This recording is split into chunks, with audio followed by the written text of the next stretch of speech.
Namo tassa bhagavato arahato samma sambuddhassa. Namo tassa bhagavato arahato samma sambuddhassa. Namo tassa bhagavato arahato samma sambuddhassa.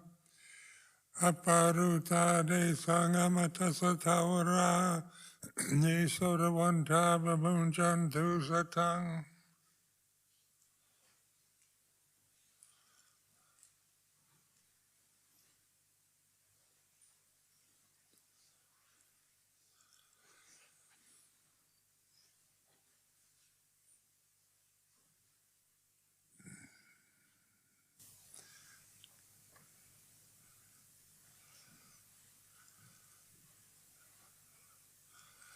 So I welcome everybody to this afternoon's reflection on the way it is.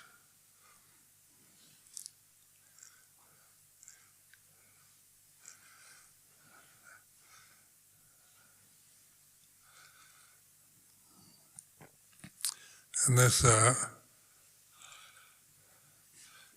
is a way of investigating experience rather than just being habituated to the experience we have through our bodies, through our senses.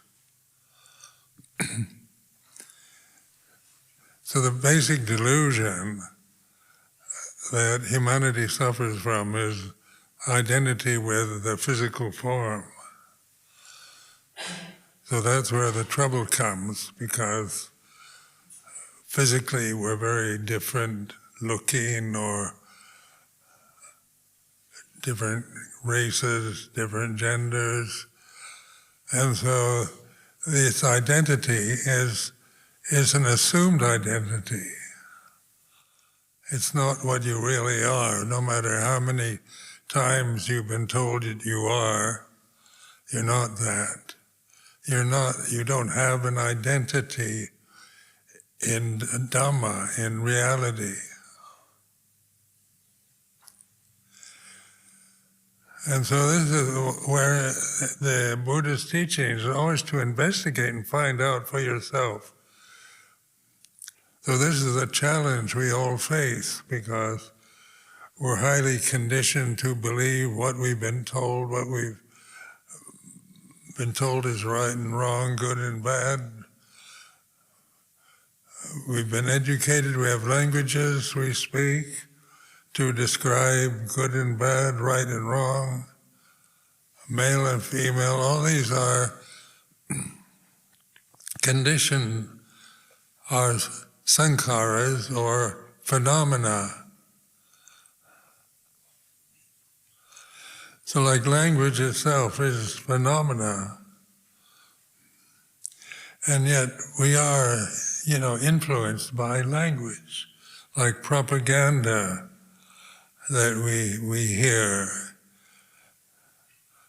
national propaganda, political propaganda. We either believe it or don't believe it, but we have, it affects us in one way or another. If we believe it, then we feel a positive relationship to it. If we don't believe it, we feel negatively towards it. This you can be reflective upon. Feeling positive is like this, feeling negative is like this. This is a way of investigating experience through the forms that we have to live with till they pass away.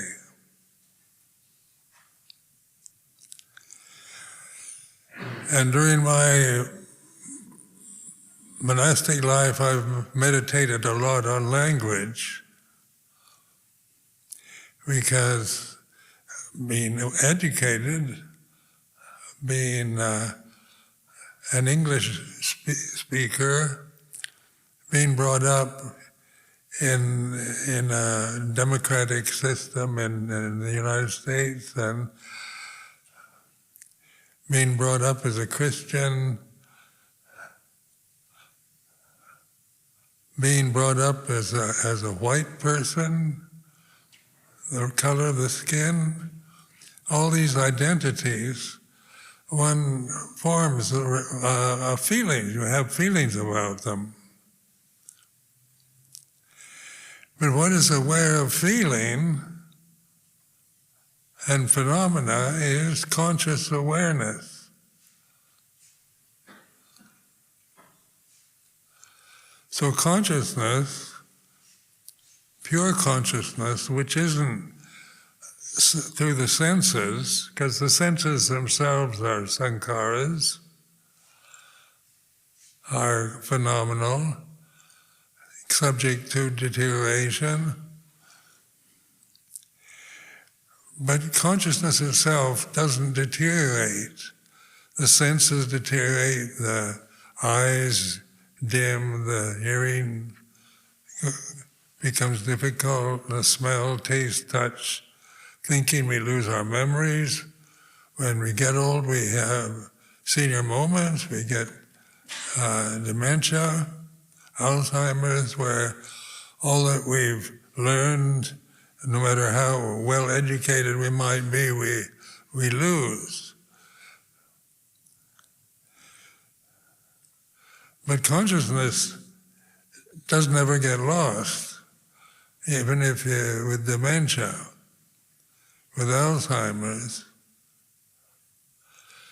with the death of the body. Well, when many people ask me about death, and so, death is what we all have to experience eventually, and so death doesn't have a positive image.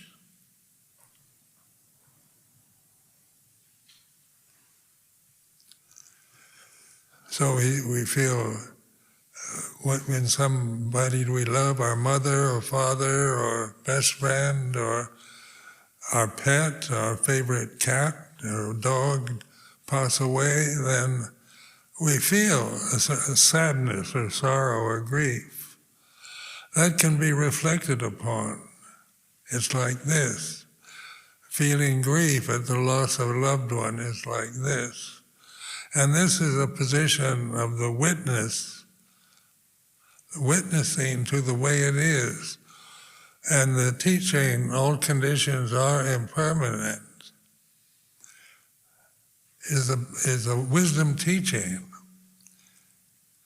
But if you just grasp that, then you're just grasping more words, because they are just words. All conditions are impermanent are just empty words, really. So when we grasp teachings of sages, of prophets, it's, we might have a good effect on us, but it's still grasping. And this grasping is to be investigated, how we grasp things like teachings of Ajahns or priests or rabbis, how we grasp political slogans and various opinions and views and perceptions that are in the air of the present age. Or we may just say, I don't believe in that. I think that's wrong.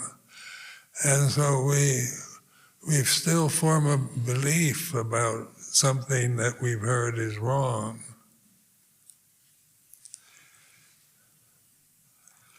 So we tend to want to get rid of it or let go of it or condemn it.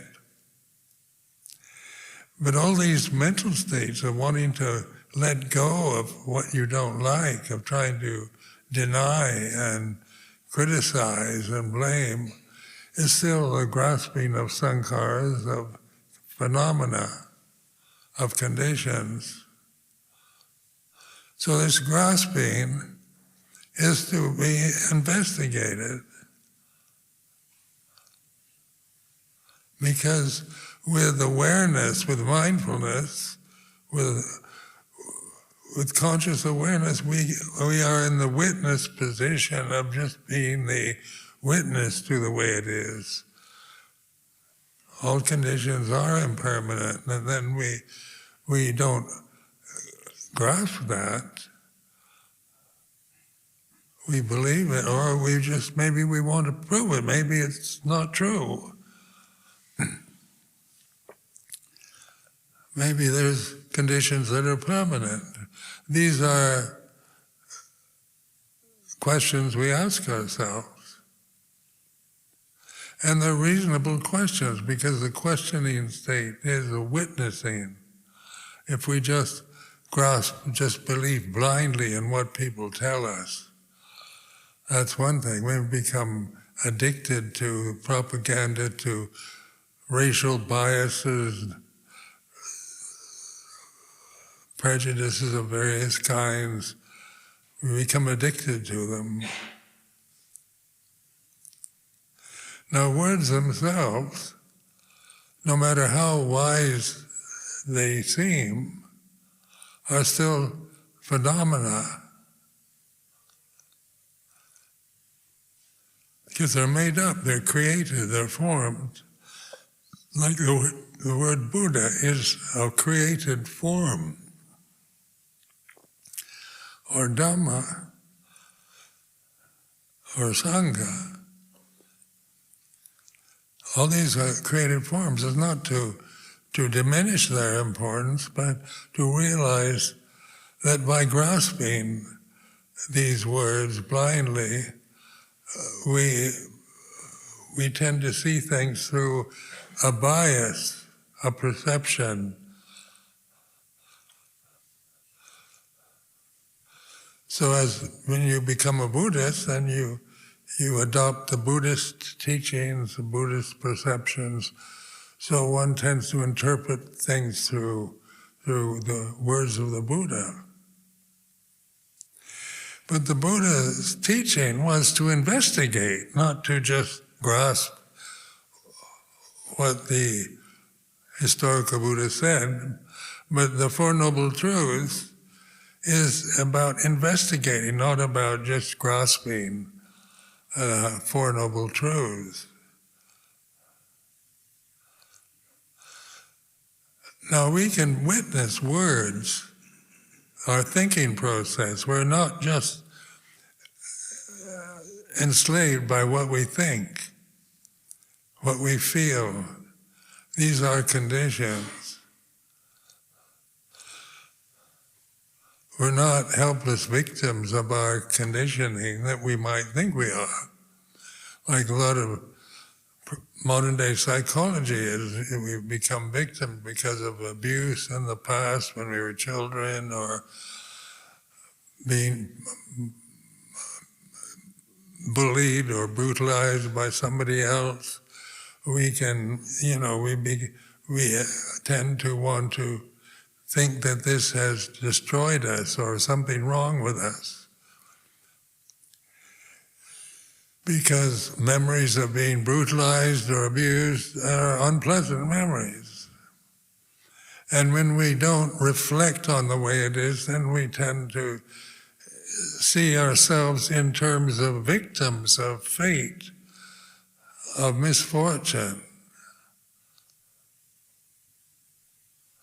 So we see ourselves as victims of life because our parenting wasn't perfect, or we were abused by religious teachers or school teachers or people in authority or an elder brother or sister. So we can blame, one's own feelings about being wronged and misunderstood and feel a victim of fate. But that's grasping another perception. That's not reality. The grasping of that, we suffer from it because we think we're damaged goods because we didn't have perfect experience in life.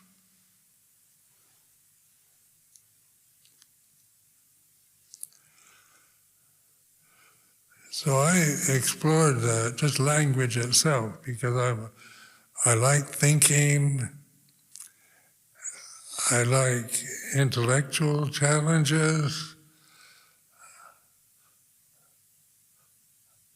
I like I can't read anymore, but I used to enjoy reading very much, and always keeping my mind busy with thoughts, perceptions, concepts.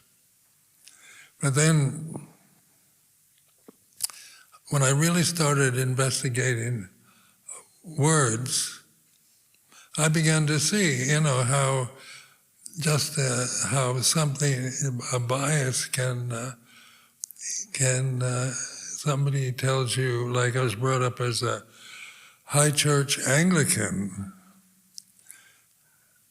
and so high church Anglicans that I lived with, my parents, looked down on Protestants. So I remember calling them the Prots, a kind of contemptuous way of dismissing Protestantism. So the Prots were a way that I was, heard and recognized and believed that Protestantism was inferior to Catholicism.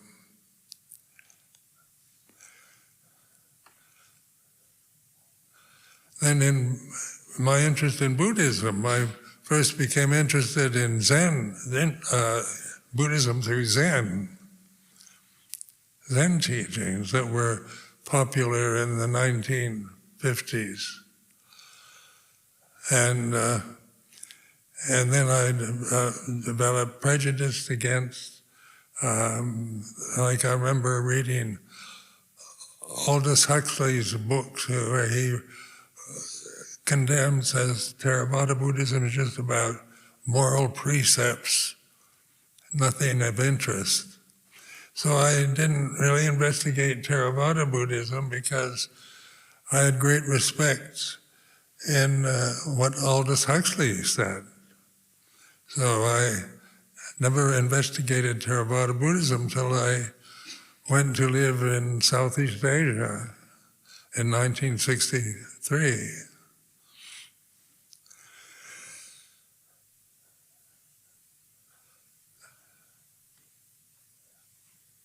So here I am as a Theravadan bhikkhu, because as I began to investigate Theravada, I began to realize the profundity of just the basic teaching, the first sermon of the Buddha, the Four Noble Truths. That was something that I could relate to.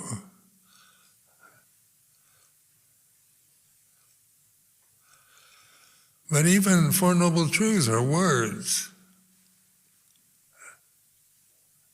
There is suffering and the end of suffering, and so like the end of suffering sounds what we all want. We don't want to suffer. And I became aware of how much I wanted to get out of the realm of suffering. I wanted peace. I wanted compassion, love, fairness, justice. I didn't want to live in a society of survival of the fittest and class identities and race identities and so forth, as being brought up in these identities. I didn't really believe in them anymore. But investigating language itself, like Theravada Buddhism, is still empty phenomena. They're words. Now, words are created. They're not the uncreated, unborn, unconditioned.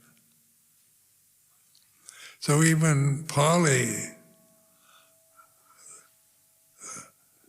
the Pali Buddhist tradition, or Sanskrit, or Tibetan, or Chinese, or Thai, they're all creations. They're words that are created to describe or point or direct.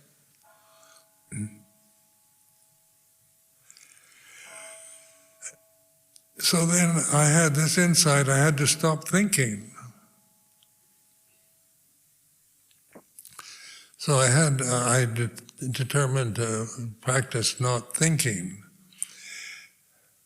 But the thinking process, being, the human condition, is that we're thinking creatures. We're educated, we have languages, we like to think. Education is all about concepts and thoughts. Learning about all kinds of, like history or science, concepts that can be quite interesting. So one developed a sense of following what one is interested in. And fortunately, I found Buddhism very interesting. So this has been my main source of interest through most of my life.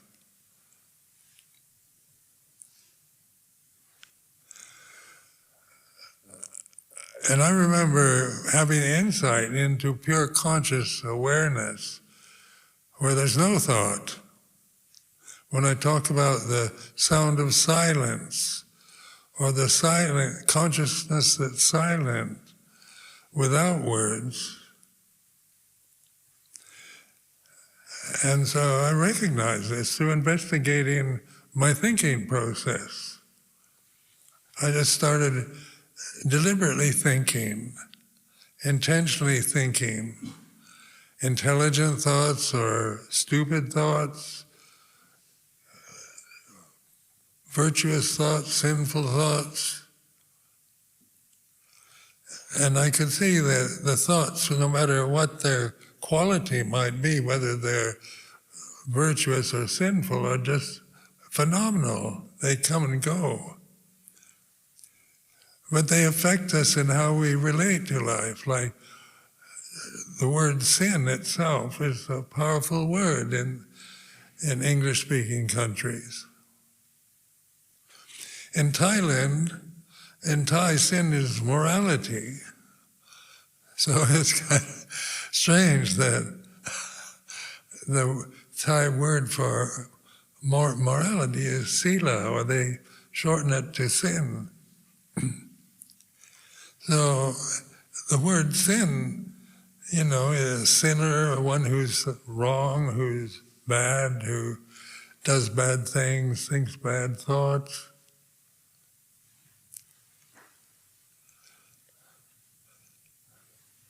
So the word sin was, and being brought up as a high church Anglican, you're brought up with that whole concept of you're basically a sinner. You're born in sin. So you're damaged goods right from the the first day you're born. You're a sinner, and that is the assumption, unquestioned assumption of many people.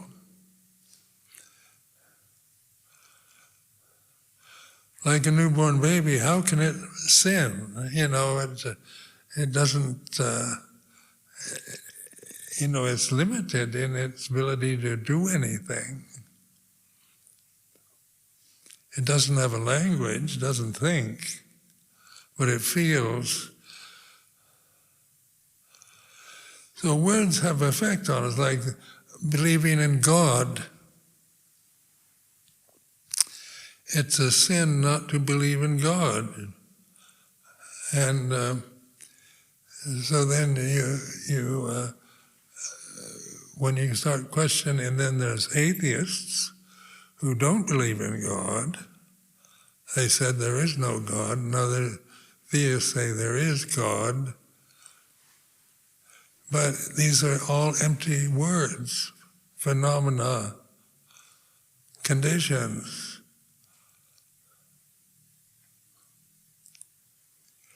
Because the word God is a three-letter word. It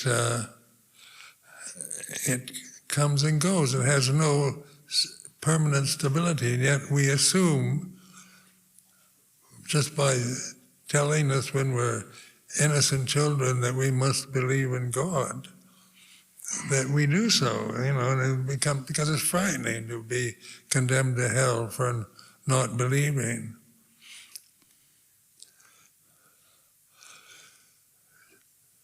So investigating, taking thinking to absurdity, a few years ago there was a cult called the Pastafarians, and they believed God was a flying spaghetti monster. Well, can anything be more absurd than that? To believe in a spaghetti monster that flies and is God, because you want to describe God as usually as a male, a father figure, a patriarchal form. And a flying spaghetti monster is a ridiculous form. So it's absurd.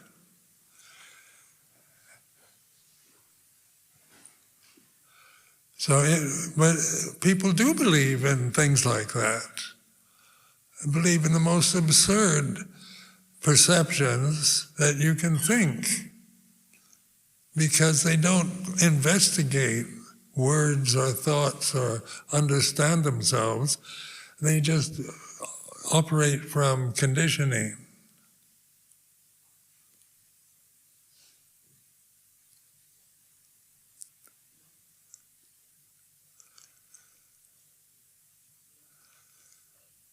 So I would explore just thinking absurd thoughts or reasonable thoughts. I like to think of myself as a person that's reasonable. So the reasonable thoughts, and then thinking totally unreasonable thoughts, but witnessing that reasonable thoughts come and go just the same as unreasonable ones.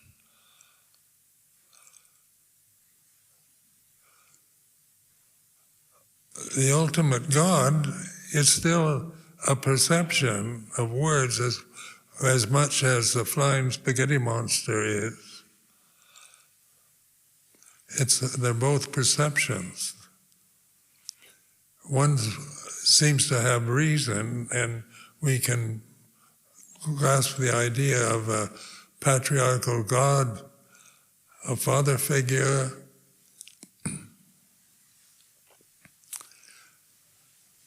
a king, a ruler,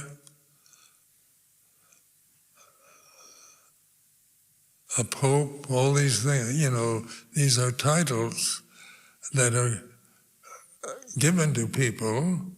They give them power and position and status. So we have, so we pay attention. If somebody says that person is extremely wealthy, then that gives that person more kind of, we have a feeling that they're more important than somebody who's very poor or destitute.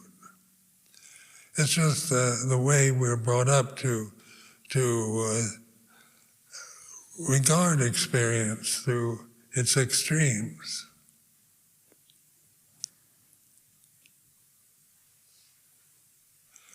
Just like with Hinayana Buddhism or Mahayana Buddhism. Like Maha means great and Hina means small. So they put Theravada in the Hinayana category, so it sounds inferior to Mahayana, which is great. So there's inferior, great, or lesser, or better, or greater, or ultimate.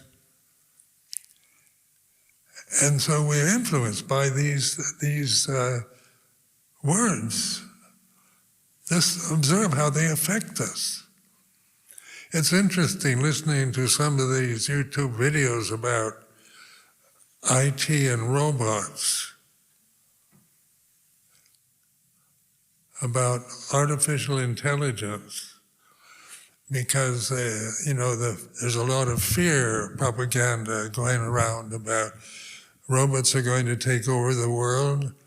You can program them to think, because that is program. That's programming, like on a computer. You can program them to feel, like they can feel compassion or love or friendship. You can make robots that are friendly and kind, and probably make robots that are evil and vicious. But feeling, emotions, are also conditioned. They arise and cease.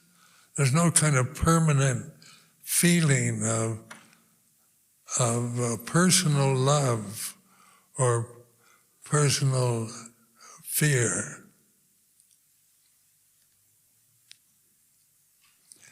But you can program these into, because we're programmed with that.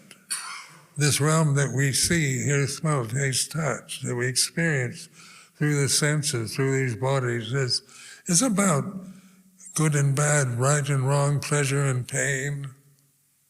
It's about suffering.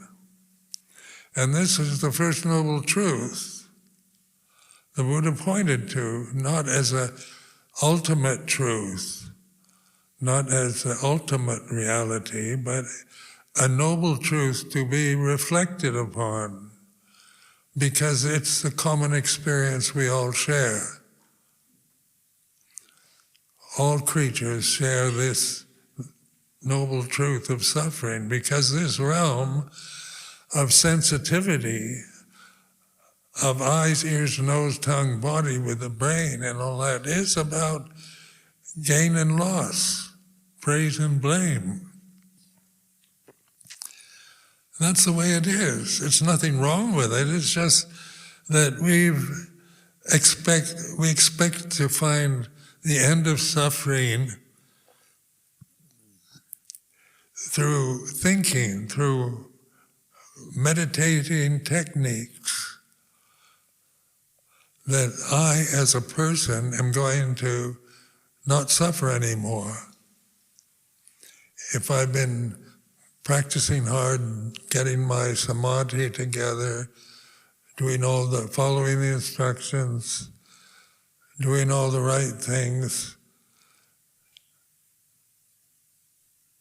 having insight, that I'm not going to suffer. But suffering is the very nature of this realm. It's a noble truth. It's not ignoble, it's not bad, but it's to be understood.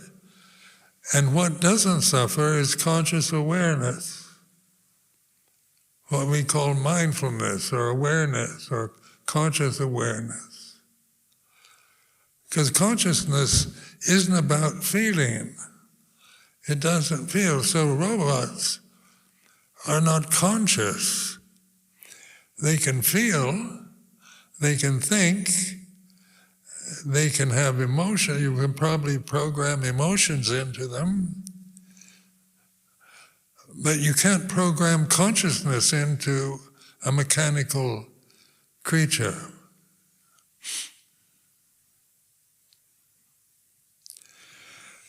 And so the insight into Dhamma is to realize your true nature is this unconditioned reality of consciousness. And we take the witnessing position, the Buddha position, even though Buddha is just another empty phenomenal word, but it's a word to use to witness Dhamma the way it is. All conditions are impermanent. All words are impermanent. All concepts, all feelings, all sensory experiences. The bodies are impermanent. The eyes, the senses, they're all impermanent. They arise and cease. In this earth that's also impermanent.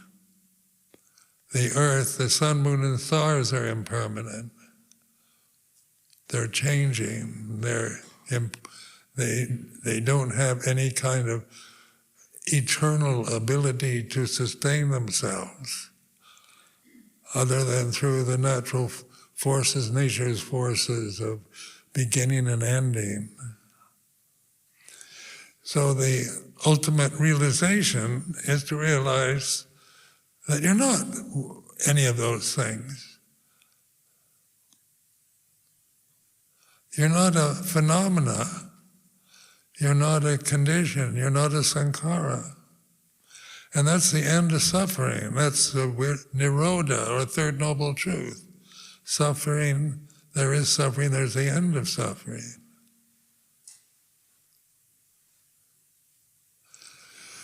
So the end of suffering, people ask, Ajahn Sumedho, you've been a monk for a long time, and you teach about the end of suffering. Now that you're so wise, do you suffer like being old and having physical limitations, disabilities? That's suffering, isn't it? And, one is aware of these conditions. An old body's like this. Hazy vision is like this. Disabilities are like this. But where once one might attach to these as personal problems and qualities that one doesn't want, old age is not a desirable, usually for most people, desirable state because of its limitations.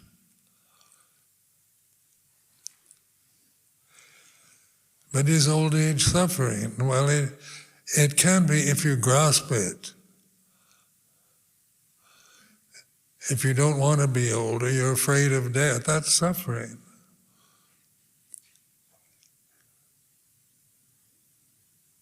It's suffering to be an old man or an old woman.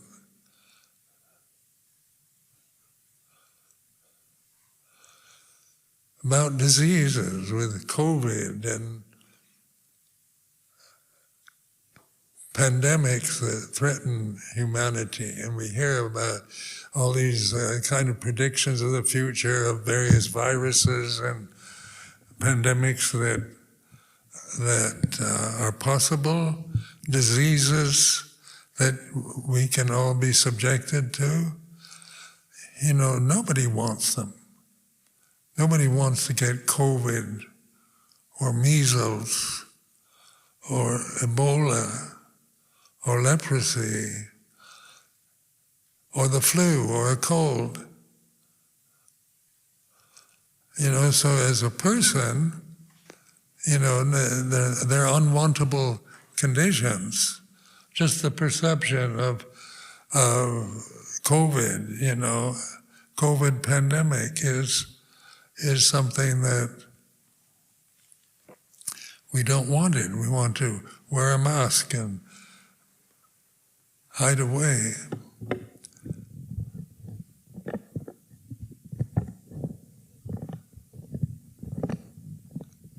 Thank you.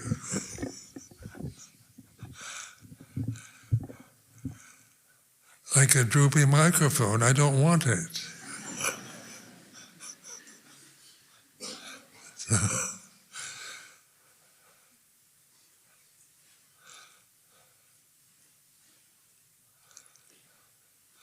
So even after all these years of meditating and celibate life as a monk, I still don't want a droopy microphone. But I'm not making a problem about it. I didn't ask Ajahn Sumedho to fix it. But as a person, I want it like this. This is good. So this is just reflecting on the way it is. One still has personal preferences, but we're not grasping them anymore.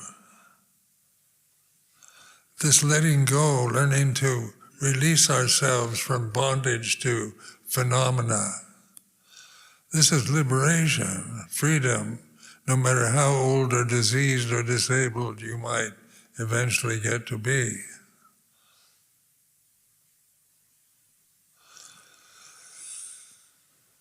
So it is, what Nirodha is not that about me as a person getting out, not suffering anymore from life. It's not about me as this body sitting here doesn't suffer anymore from old age and sickness and weakness. But it is that you learn not to grasp those identities. So being an old monk is an identity, but it's just a conventional way of talking about experience when you're 90 years old.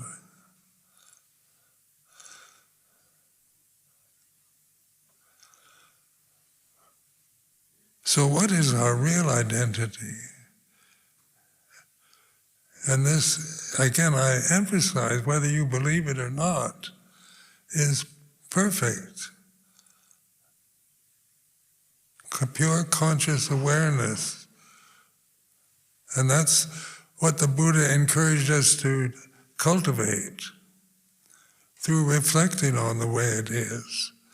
So we realize it for ourselves and not just grasp Buddhist teachings, but we realize them for ourselves to be our reality.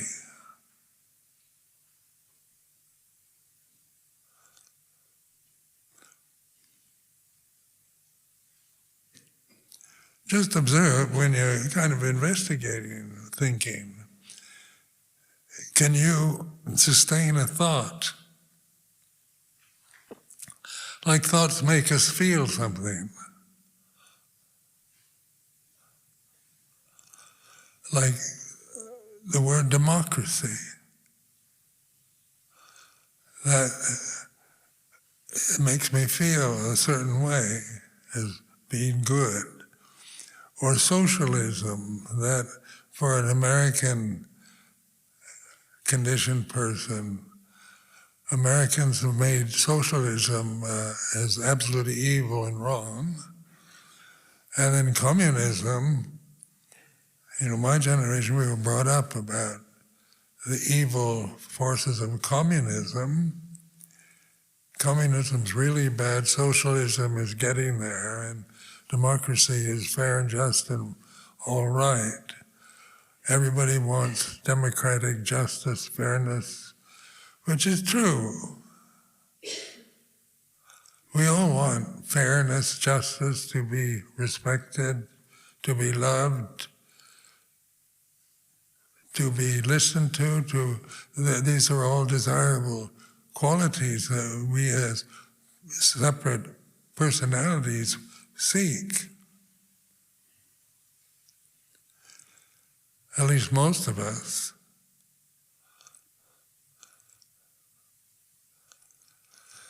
But the human conditioning can be of any sort. It can be, when you reflect on the wars going on in the world and the brutality that takes place, you think, how can people really do that to each other if you've never been exposed to those kind of conditions? Because people should be kind and moral. They should be responsible for their actions. And we know what people should feel, or what you should feel as a separate individual. You should meditate so many hours a day. You should practice mindfulness of the breathing. You should sit for 2 hours straight. You should develop a meditation routine in your life. You shouldn't be lazy. You should be fair. You should be kind.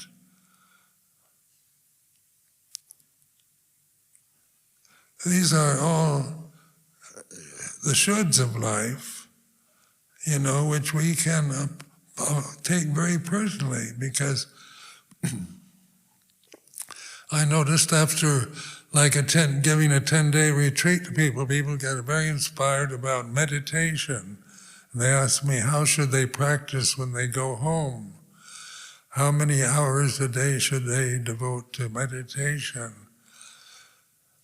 And so then you kind of encourage them to meditate every day. But then, can you really do that for a sustained period of time where your life is busy with family, with work? When you're inspired, as an individual, you're inspired to take on all kinds of duties and think, I'm going to devote my life to Dhamma. And when you're depressed, it's the opposite, isn't it? It's I can't meditate, I don't know how to meditate, I'm no good, I'm worthless. And these are all grist for the mill, whether it's inspired feelings, I'm going to devote my life to the Dhamma, or I'm just a hopeless case, I can't meditate, don't have samadhi, can't sit for even 20 minutes without thinking, I should stop thinking, I should attain certain levels you read about in Dharma books. So all these are words, aren't they, about what one should be or shouldn't be, or what you feel you should do and shouldn't do. And the witness, the Buddha, sees I should do this is still words, because that's what they are in the present moment. I shouldn't do that is words. Are words that we can see arise and cease in the present moment. And who is it that should or shouldn't? That's the big question. Who is it? Is it me as a person who got all kinds of ideals about practice and about how things should be and how things shouldn't be?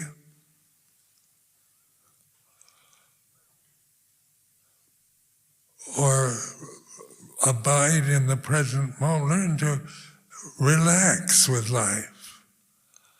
Like meditation can seem like a real effort, a major effort of your life to get something. How many of you want to get samadhi? You practice to get samadhi. You can be aware of, I have to get samadhi or concentration. And that's investigating who is it that wants samadhi. It's my personality. I think samadhi is something you should get. If you're a good meditator, I want to get enlightened. And then we think in ourselves, I don't think I can get enlightened. I've got too many limitations. I'm too imperfect. My mind wanders. I think too much. And you go on and on about how you think you believe what you are as a good meditator and a bad meditator.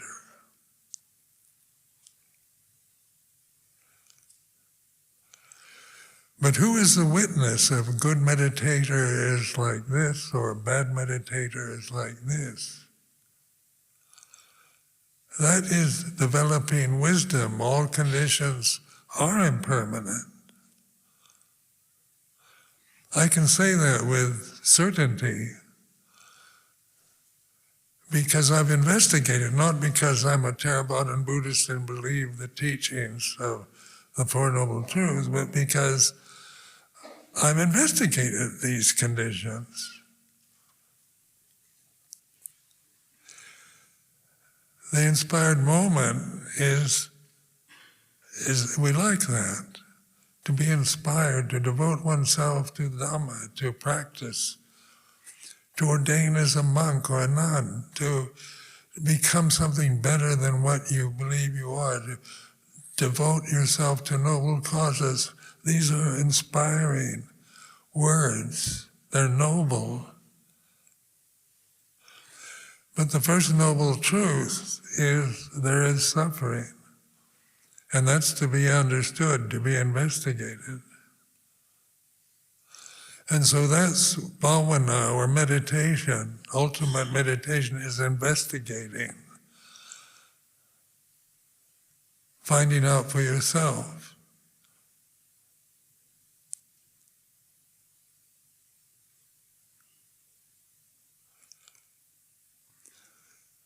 There's so many, if you're a very idealistic person,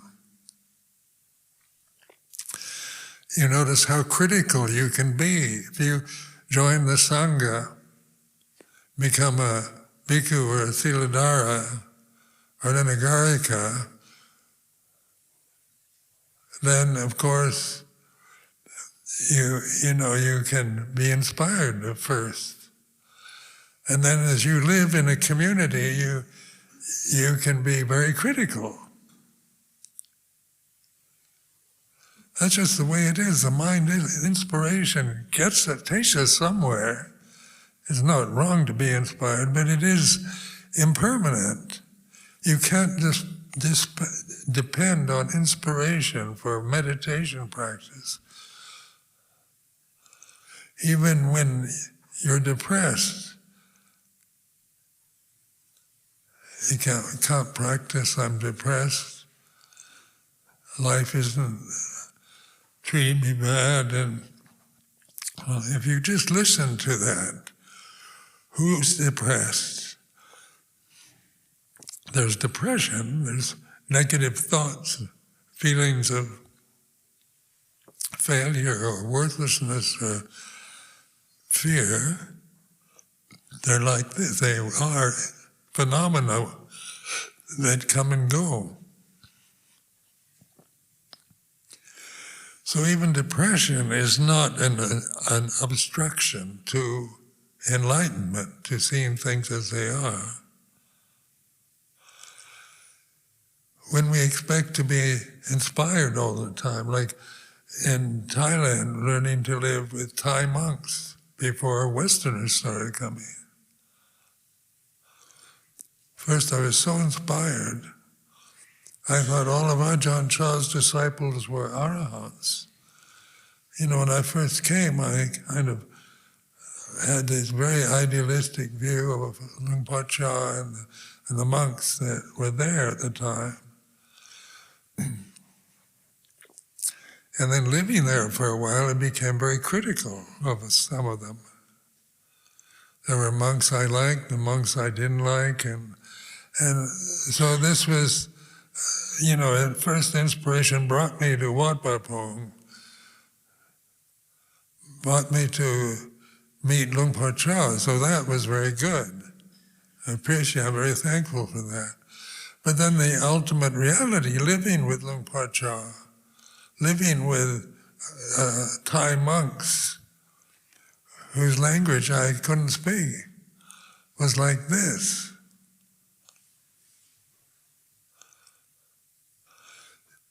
So then when American monks started coming, they'd bring up all kinds of karma of my past, because they'd be questioning, asking, is Ajahn Chah an arahant? I heard there's a better teacher somewhere else, and put all kinds of doubts. Do you really believe in these ceremonies like sprinkling water and all these ceremonial procedures that are part of Thai Buddhism? You can criticize it, you can say the Buddha never taught that. And where Thai monks never questioned it, the Westerners would question everything. And it just, and then I had to kind of justify that. I felt I had to justify all these ceremonies and defend them.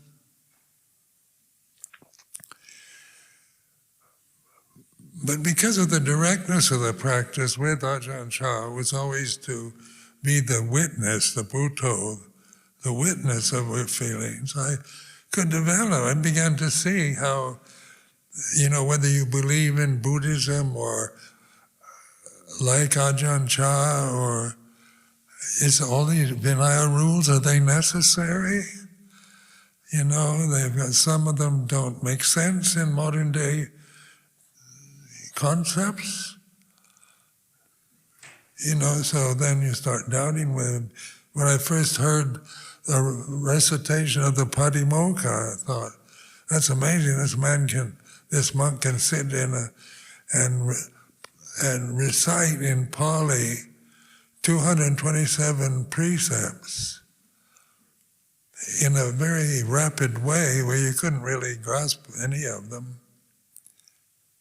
And of course my American conditioning was, this is silly, there's no purpose. So then one American monk, I remember wanting to change it, so to translate the Patimokkha into English words and chant in English 227 rules, which was even more painful than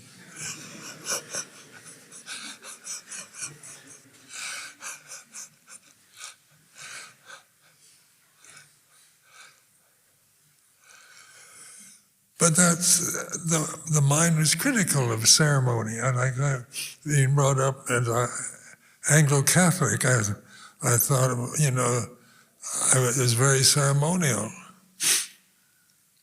And then becoming a Buddhist, I thought, Buddha didn't teach ceremonies, and that's just rubbish. And I want to be a pure Buddhist, one who's following exactly the words of the Buddha, and just doing the pure. I'm a real, true follower of the Buddha is a really conceited attitude to take.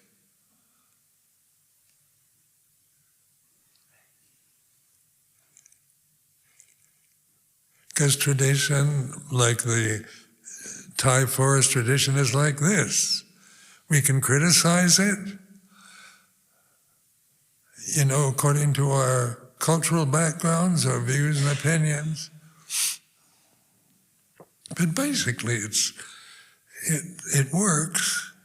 It's even, like reciting the Patimokkha on full moon days, no moon days, is, it's really how keeps the Sangha together. How would we stay together if we just followed our own views and opinions? The Vinaya kind of is guidance to live in a way that we can at least learn to endure each other's presence, because there's a tremendous amount of trust and safety in the Patimokkha precepts.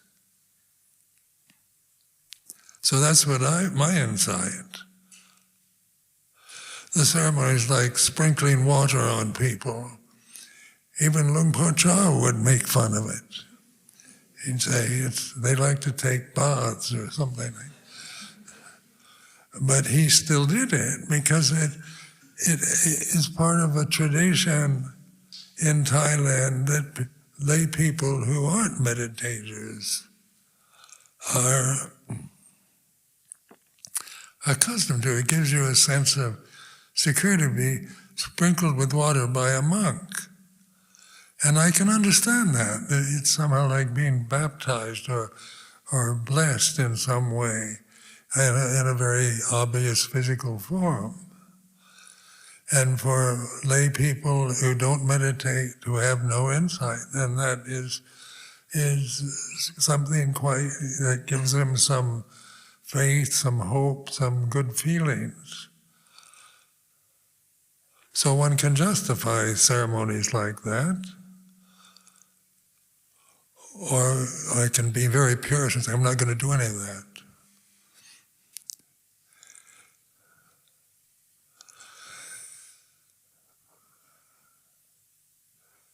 But this is up to us, to individuals, to decide, But on the whole, I am very grateful to the Thai forest tradition because it's given me a shelter, a place to be, a member of a community, and a purpose to my life that I never had as a lay person.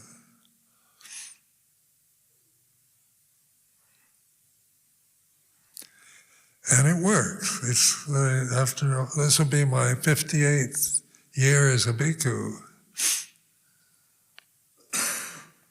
This Vasa. So I think looking back, I just feel enormous gratitude. And to all of you, to the lay community, the teachers and so forth, because for me it's been a great blessing to come out of the realm of the limitation of ego conditioning to realize suffering and the end of suffering. So I will stop here and